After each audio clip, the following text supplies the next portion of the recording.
ওয়াকফ সংশোধনীয় বিল নিয়ে কেউটকোনা জিপির থামুয়া গ্রামে প্রেস বিবৃতি। বক্তব্য রাখেন নোরানিকবাড়ি জানা হাফিজিয়া মাদ্রাসার অধ্যক্ষ হাফিজ মৌলানা খছরুজ্জামান তালুকদার ও থামুয়া দারুল কোরআন আলিয়া ও হাফিজিয়া মাদ্রাসার মুহতামিম কোয়ারি মাওলানা অজিহ উদ্দিন। বক্তব্য রাখতে গিয়ে অধ্যক্ষ তালুকদার সাহেব বলেন যে ওয়াকফ শব্দের শাব্দিক অর্থ হচ্ছে বন্দী রাখা, অর্থাৎ আল্লাহর নামে দান করিয়ে দেওয়া। তাই মুসলমান পূর্বপুরুষগণ মসজিদ, মাদ্রাসা, ঈদগাহ ও মোজারখানা জমি দান করিয়ে গিয়েছেন। সেটা জমির উত্তরাধিকারী কিয়ামত পর্যন্ত কখনো বিক্রি করতে পারবে না। কেবল দানকারী ছোয়াবের উদ্দেশ্য দিয়ে গিয়েছেন। তাই ভারত সরকার এটাই লুণ্ঠন করতে চাচ্ছেন। সুতরাং আমরা জনগণের পক্ষ থেকেই দাবি রাখি, এই আইন আমরা মানছি না, মানব না। যদি এই আইন প্রত্যাহার না হয় তাহলে দেশের শান্তি সংহতি বজায় থাকবে না। মুহতামিম কোয়ারি সাহেব বক্তব্য রাখতে গিয়ে সরকারের কাছে দাবি রাখেন আমাদের ওয়াকফকৃত জায়গা আগের মতো বহাল থাকে, আর আমরা আমাদের মুরব্বীগণের কথা মতো গণতান্ত্রিক পদ্ধতিতে শান্তি শৃঙ্খলা বজায় রেখে আন্দোলন চালিয়ে যাওয়ার আহ্বান রাখেন। নিশ্চয়ই অবগত আছেন ওয়াকফ বিল নিয়ে যে ভারতবর্ষ তোলপাড় চলছে। সর্বপ্রথম ওয়াকফ শব্দের শাব্দিক অর্থ আমরা জানতে হবে। ওয়াকফ শব্দের অর্থ কিটা? ওয়াকফ মানে বন্দী করা। আমরা পূর্বপুরুষ যারা আসলাম ভারতবর্ষর দিনদরদি মুসলমান, এরা সওয়াব পাওয়ার জন্য, পুণ্য হাসিল করার জন্য অনেক জায়গা, অনেকে মাদ্রাসার জন্য ওয়াকফ করিয়া রাখছেন যে কিয়ামত পর্যন্ত পড়াশোনা হইব, সওয়াব পাইবা দুনিয়া আখিরাতে। সেও মসজিদ ওয়াকফ করিয়া রাখছেন যে মসজিদ নমাজ পড়বা, সওয়াব পাইবা দুনিয়া আখিরাতে।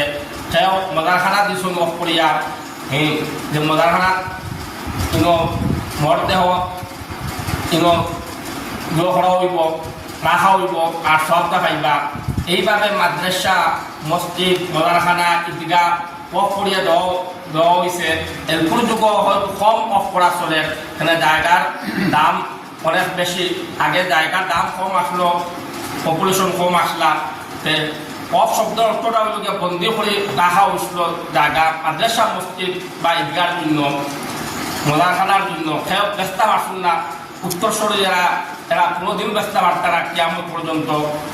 তো ও হিসাবে এটা মানে ওয়াকফ যেগুলা জায়গা কিয়ামত পর্যন্ত সেও বিক্রিও করতে পারত না। একমাত্র আল্লাহ রসুলর মানে গুণগান করা হইব এটা জায়গার মধ্যে, আর সওয়াব লেখা হইব।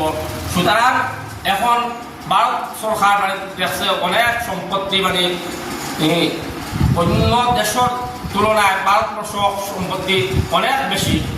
যাই হোক, এই সম্পত্তির দিকে লালায়িত হইয়া ভারত সরকার ওয়াকফ সম্পত্তির সংশোধনীয় বিল হিসাবে আইন নিয়ে আইনে প্রণয়ন করা হয়েছে। সুতরাং এই আইনটা যদি সরকারে নেয় গিয়ে আমরা ইসলাম ধর্ম বজায় থাকতো না। তাই এই ওয়াকফ বিলের প্রতি আমি ধিক্কার ও নিন্দা জানাই এবং আমি দাবি রাখি ভারতের প্রধানমন্ত্রী এবং স্বরাষ্ট্রমন্ত্রী এবং ভারতের রাষ্ট্রপতির কাছে তো অতি সত্বর এই আইনকে প্রত্যাহার করা হোক, রিজেক্ট করা হোক, আর আমাদের দাবি যাতে আদায় হয়। না হইলে ভারত ছিন্ন চূর্ণ হয়ে যাবে, ভারতের যে ঐক্য এবং সংহতি বিনষ্ট হয়ে যাবে।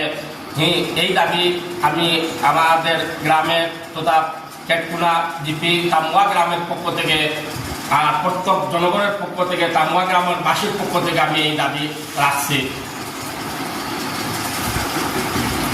বিসমিল্লাহির রহমানির রহিম। বহুচর্চিত ওয়াকফ অ্যামেন্ডমেন্ট বিলের প্রতিবাদী সভা ভারতবর্ষের আনাচে খানাচে বিরাজমান। তার একটা অঙ্গ হিসাবে নিলামবাজার পূর্বাঞ্চলীয় এলাকা থেকে আমরা সমাজ অর্থাৎ সামাজিক মিডিয়ার মাধ্যমে সরকার বাহাদুরের কাছে আহ্বান করছি যে আমাদের পূর্বপুরুষদের দানকৃত জায়গাগুলা, আমাদের পূর্বপুরুষদের আমানতের জায়গাগুলা আমাদের হাতে যে অফ বোর্ডে যে সেই অফ বোর্ডে রাখতে আহ্বান করছি। এবং একথাও আমি আহ্বান করছি সোশ্যাল মিডিয়ার মাধ্যমে ভারতের প্রত্যেক মুসলিম জনসাধারণ তথা দেশপ্রেমিক জনসাধারণকে যে গণতান্ত্রিক পদ্ধতিতে পার্সোনাল ল বোর্ডের পরামর্শে, জমিয়ত উলামায়ের পরামর্শে গণতান্ত্রিকভাবে আন্দোলন করার জন্য, যাতে কোনো বিশৃঙ্খল না হয়। যদি কোনো বিশেষ বিশৃঙ্খল হয় তাহলে সরকার ও প্রশাসন আমাদেরকে অনধিকার চর্চা করবে, লাঠিচার্জ করবে। আমরা আমাদের বড়দের কথা মেনে আন্দোলন জারি রাখবো, একথা আহ্বান করে আমাদের পূর্ণ বিরোধী মনোভাব প্রকাশ করে আজকের প্রেস বিবৃতি এখানে সমাপ্তি করছি।